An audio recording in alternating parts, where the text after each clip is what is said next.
Hey guys, it's your boy M.K.S here, back here with part 3 of this series of videos about problem solving. So I'm just having another cup of tea as usual. Had some milk in my beard or something. Anyway, that's the problem with growing a beard. You get all food and stuff like that stuck in your beard. Anyway, or in this case, drink. But yeah, so I was going to include something in the intro that I'm going to save till the end. So hopefully you'll stick with this video till the end, because anyone who wants to make the world a better place and solve problems, because I'm going to try and pick. For point number 30, I think it's going to be an idea that hopefully will interest a lot of people. I hope. So here goes. Anyway, number 21. I hope people from Asia. I'm talking mainly about Asia and possibly working with Africa and create networks. Will look at how to learn from the past to solve problems for the future. How problems were solved in the past, and learning lessons from the past, either about problems that came along and how they were solved, like maybe like the Spanish flu, what lessons we can have, how that was cured. Look at how we can do that nowadays, how we can find those cures or help people. Again, learning lessons from the past. Number 22, I hope to create, I dream to create sort of, not the most practical at putting into practice, but I'd love to be able to create, maybe one day I will, who knows, but unfortunately probably not as quick as I'd like, but I'd love to be able to create charities and NGOs and networks and build bridges between them, which can connect together and look at how to solve problems better than they've ever been solved before in the past. How to solve problems better than ever before, in the future, look into the future, and how to solve problems as soon as they arise, or things like that, so that we can learn looking into the future. Number 23, I dream to create networks between philanthropists, philanthropic groups, NGOs, charities, organisations, and so forth. I especially hope to work with Malaysian dyslexia organisations. I'm not sure the name of them quite, but I'm connected to a few on couple of groups on, or at least 2 or 3 groups on Facebook. So I'm hoping to connect with ones across Asia, including Malaysia and India, Indonesia, Singapore, and those places I talked about, but all over Asia, maybe even China, Japan, as many parts of Asia as possible, to raise awareness of dyslexia and go across those groups. Also to work with people from slums and orphanages, and to go and visit those places, perhaps working with different groups, possibly taking Bibles as well, and stationery and things like that. But I don't really mind even working with them. I don't really care who I work with, as in whether it's churches, religious Christian groups, or Muslim groups, mosques, gurdwaras, mandirs, or synagogues, or whatever other group, or whatever other religious organisation or buildings, whether Jewish, Christian, Muslim, Hindu, Rastafari, whatever, but as long as they have positive intentions for those, especially young people and children in Malaysia and India and Indonesia and Singapore. I hope to connect with those charities, and I hope to have addresses from them where I can send things as well, and hopefully in shoe boxes. I don't know if you get them in other countries, but shoe box appeals through churches where they send things. Hopefully the charity will also pick up the price, so that I don't have those costs, because the more money I save, the more I can spend on buying more things for those charities, or even sending donations. So I won't have to, if I don't have to spend on the postage and packaging, I can send donations. I dream to send as much money as I can to some of those schools and organisations, including my friends one in Kenya and all over Africa as well. And again, go to those sorts of places, all possible parts of Africa as well, like Kenya, South Africa, and so forth. But again, all possible parts of Africa, as long as it's safe and all that, or as safe as possible. I know you always take a risk when you travel anyway, especially nowadays with terrorism or other such problems. But yeah, obviously it'll be on the charity or the NGO will have to take their own risks if they feel that's safe, but I'd love to be able to travel with them to these different countries, different nations, and spread awareness of dyslexia, and also, as I say, help people from slums, orphanages, and different backgrounds take footballs.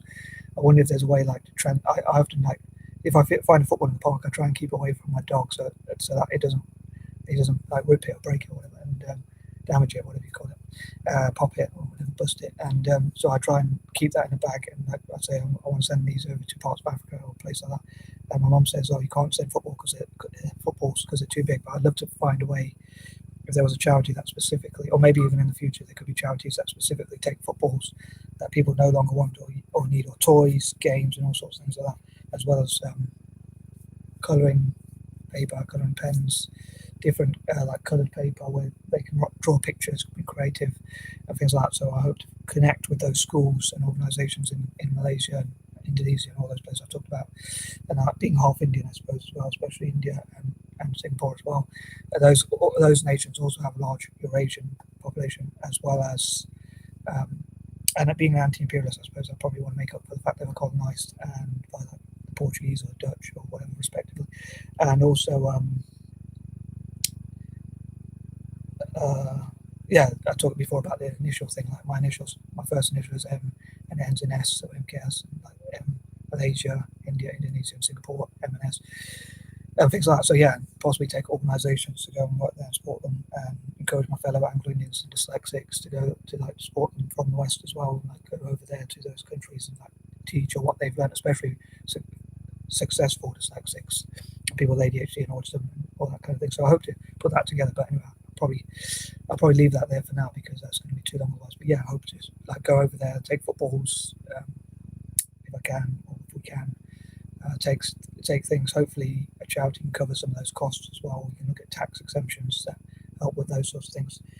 Number 24, I hope to look at how we can have solutions to conflicts and wars, and how we can bring people together, and how a Pan-Asian network can work together to end conflict, make discussions like an Asian Union or Asian network or Asian group, or whatever it could be called, could be looking at how India and Pakistan could have a negotiation of who has what right to what land, and what their claims are, and which ones are the fairest sort of claims, so that it can end some of the conflicts as well between like India and China, or China and Japan, and all those other nations. So try and bring together Asian nations, and similar for Africa and that sort of thing, and bring nations together to discuss how to tackle poverty.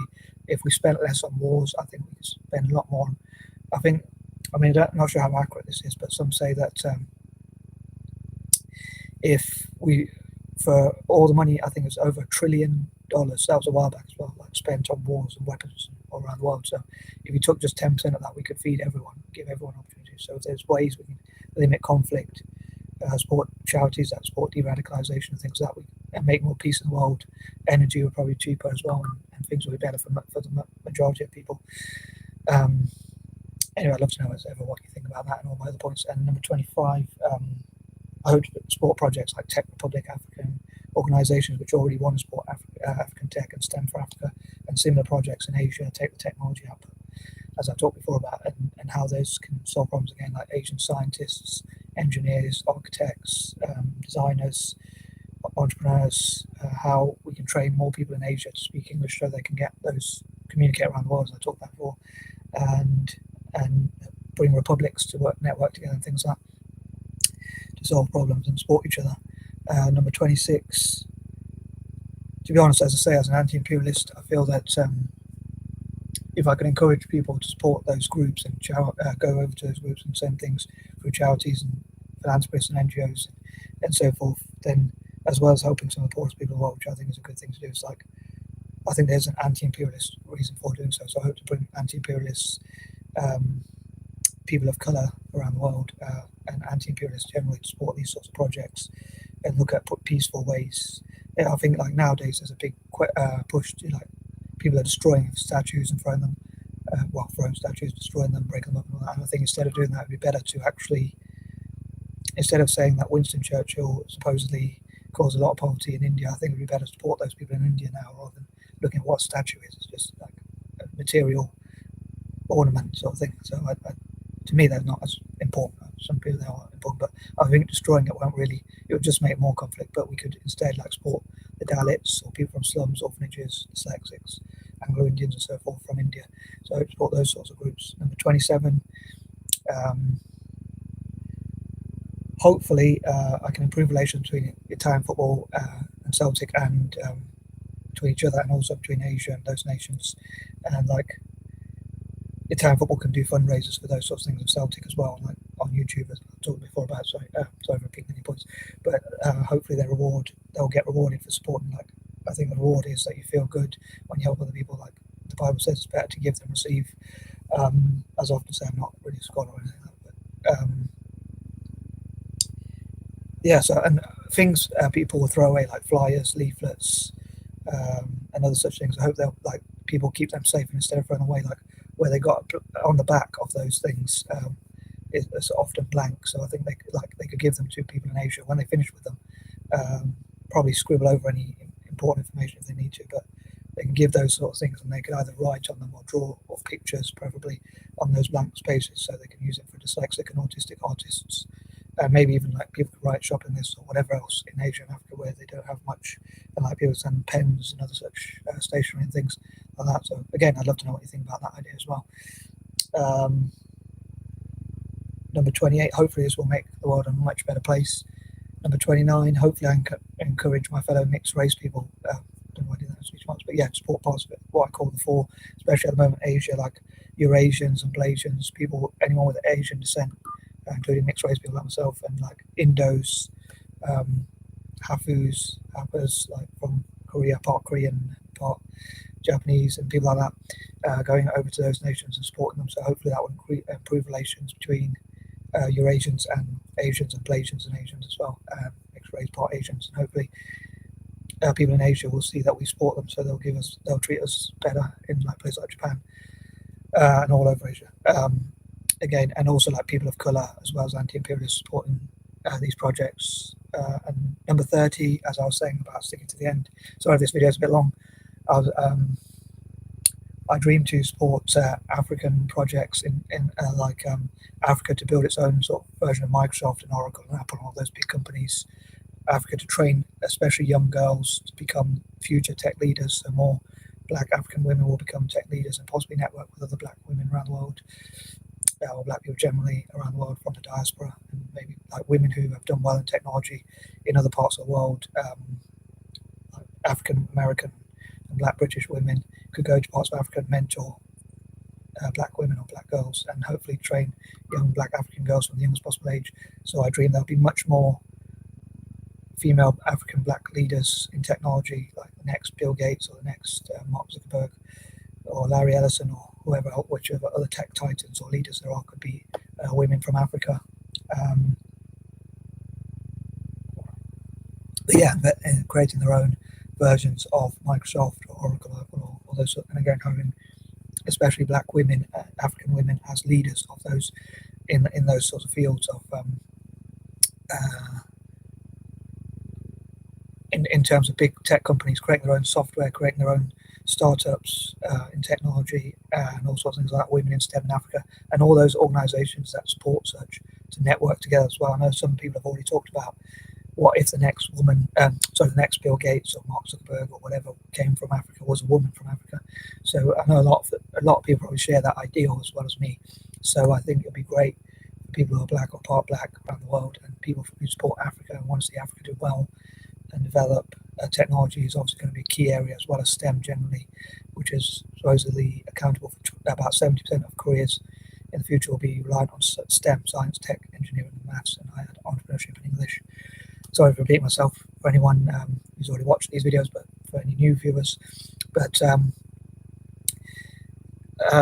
yeah, so and also to send training material, technology. I'd love to share as many YouTube videos as possible, and websites and things like that support training of African tech, and maybe people can have a mentor there as well.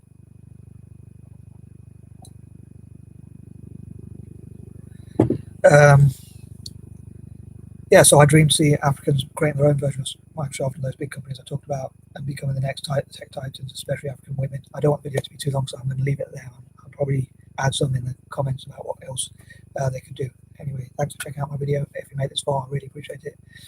Thanks for putting up with me, and please give any likes and share the video, especially if you want to see the world to be a better place. If I do make any money from it, I'll donate it to charity.